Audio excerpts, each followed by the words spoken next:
আসসালামু আলাইকুম ভিউয়ার্স, কেমন আছেন সবাই? আশা করি সবাই ভালো আছেন। আজকে আপনাদের সাথে ধুন্দুলের একটা দুর্দান্ত রেসিপি শেয়ার করছি। আশা করি সম্পূর্ণ ভিডিওটি না কেটে স্কিপ না করে সম্পূর্ণ ভিডিওটি দেখবেন এবং আমার সঙ্গে থাকবেন। প্রথমে আমি ধুন্দুলগুলোকে খোসা ছাড়িয়ে ভালোভাবে ধুয়ে নিয়েছি, পানি ঝরিয়ে নিয়েছি।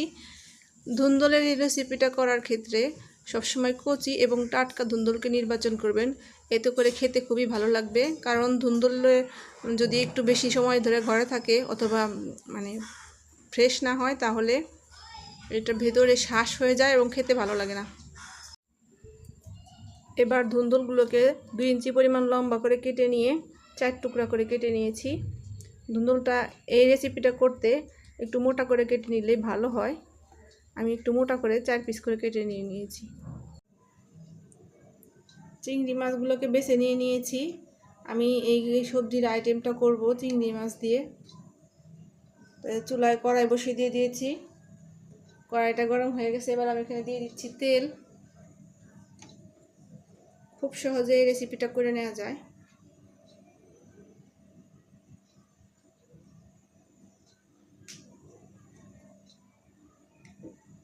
এবার এখানে দিয়ে দিচ্ছি মাঝারি সাইজের 3টা পেঁয়াজ কুচি করে নিয়েছি।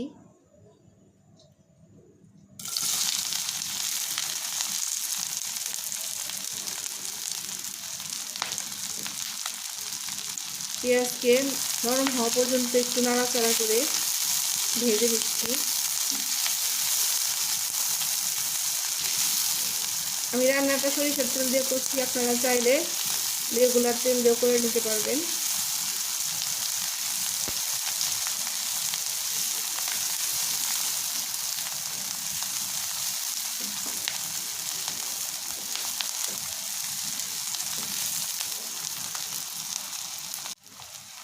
পেঁয়াজ নরম হয়ে আসছে।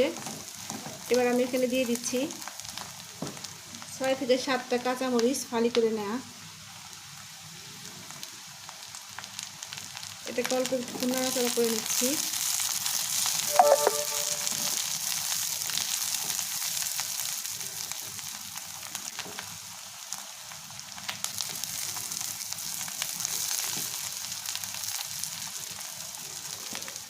এই পর্যায়ে এখানে দিয়ে দিচ্ছি হাফ চা চামচ আদা বাটা,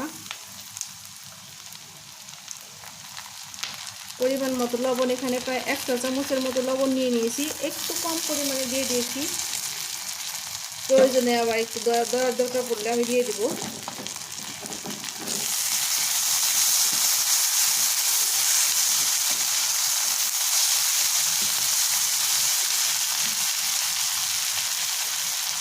এবার এখানে দিয়ে দিচ্ছি সামান্য একটু পানি।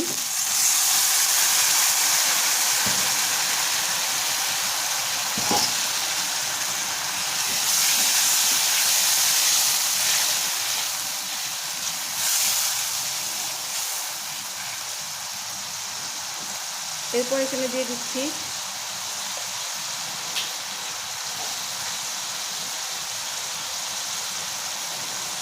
হাফ চা চামচ হলুদের গুঁড়া, সামান্য পরিমাণে মরিচের গুঁড়া। আপনারা চাইলে মরিচের গুঁড়াটা স্কিপ করতে পারেন।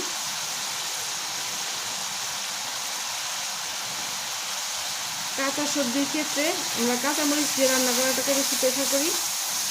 সেক্ষেত্রে যদি কেউ চান তো গুঁড়া মরিচটা ইউজ করতে পারেন। এবার এখানে আমি আরও অল্প একটু পরিমাণ পানি দিয়ে দিচ্ছি, যাতে মশলাটা ভালো করে কষানো হয়, পুড়ে না যায়।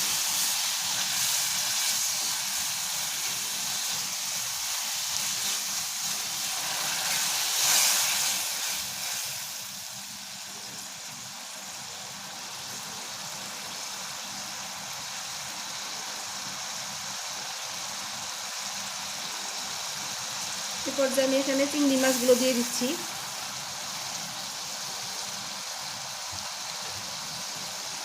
চিংড়ি মাছগুলো নাড়াচাড়া করে কষিয়ে দিচ্ছি।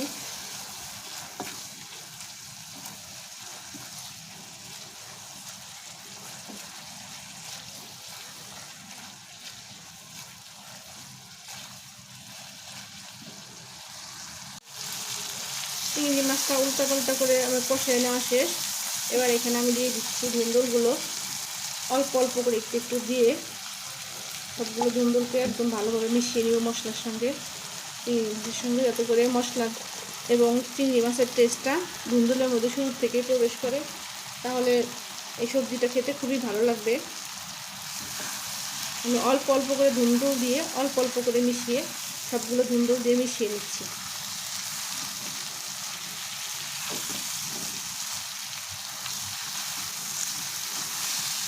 খুব অল্প সময়ের মধ্যে আমার এই রান্নাটা হয়ে যাবে। এভাবে আপনারা করে দেখবেন, খেতে খুবই ভালো লাগবে।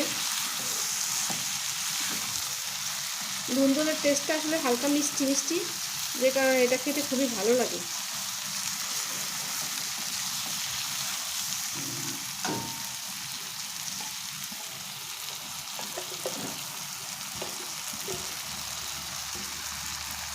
সবগুলোকে আমি নাড়াচাড়া করে মিশিয়ে নিচ্ছি। মিশিয়ে নেওয়া শেষ। এবার আমি ঢাকনা দিয়ে ঢেকে কিছুক্ষণ নাড়াচাড়া বন্ধ করে জাল করে নিচ্ছি। 2 থেকে 3 মিনিট সময় লাগবে। ফিরছি 2-3 মিনিট পর। ফিরে এলাম 2-3 মিনিট পর। দেখুন সুন্দর একটা কালার চলে এসেছে, দেখতেও সুন্দর, খেতেও অনেকটা ভালো লাগবে। আমি আরেকটু নাড়াচাড়া করে উল্টা পাল্টা করে দিচ্ছি।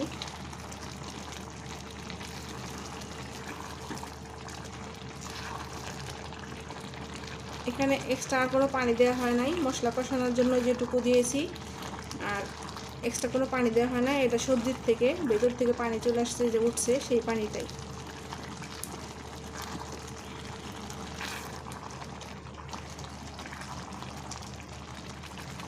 আপনারা চাইলে এখানে সামান্য পরিমাণ ঝোল দিতে পারেন, আবার না দিয়ে এভাবেও খেতে পারেন। তো আমি এখানে কোনো ঝোল দিব না, এভাবে এটাকে সিদ্ধ করে নিয়ে নিচ্ছি। আবারও 3 থেকে 4 মিনিট সময়ের জন্য এটাকে ঢাকনা দিয়ে আমি ঢেকে দিচ্ছি। এই ফাঁকে আমি লবণটা দেখে নিচ্ছি, ততক্ষণে আমার সবজিটা একদম কমপ্লিট হয়ে যাবে।